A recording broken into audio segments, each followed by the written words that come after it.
Hey there, this is Ying. I'm Ying Han, and I'm at Lake Merritt right now.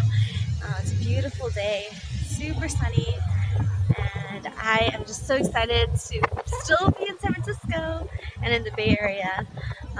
This is something that I just love spending time here. So today I wanted to talk to you guys about embodying energy. So one of the biggest things that people always tell me is that they're tired or they just feel like there's very little energy left to do the things that they love to do, which is their goals and their dreams and things that are on their bucket list. So how do they ask me? Did I create all that extra time even when I was in a corporate role in advertising?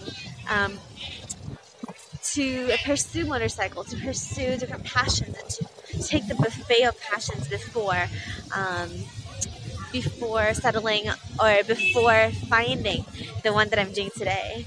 And so, a very, very simple thing to do is to look at all the things that you really, really want to do, like your bucket list, write it out, and then every single day cross something off. So, step one is like create a bucket list, right? Like create something that you always wanted to do, a skill that you've always wanted to learn. What do you love doing that you absolutely can't put down? And when you do it, you're so happy and you look forward to it. And for me, that was traveling. I love traveling. I looked forward to it all the time.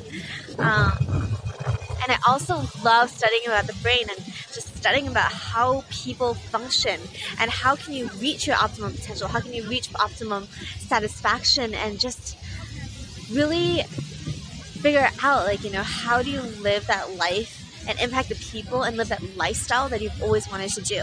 So for me, that was that, and that was what I was exploring during my free time, and it resulted in looking at it from a neuroscience perspective and different, like, four other perspectives, and that's what I bring. But for you, what is that thing that you just love learning about and that you love doing, and it might be something that you're ready to do in your work today.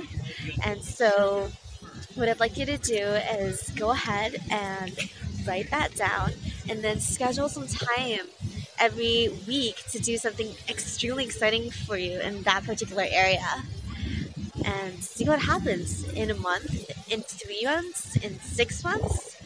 You will be surprised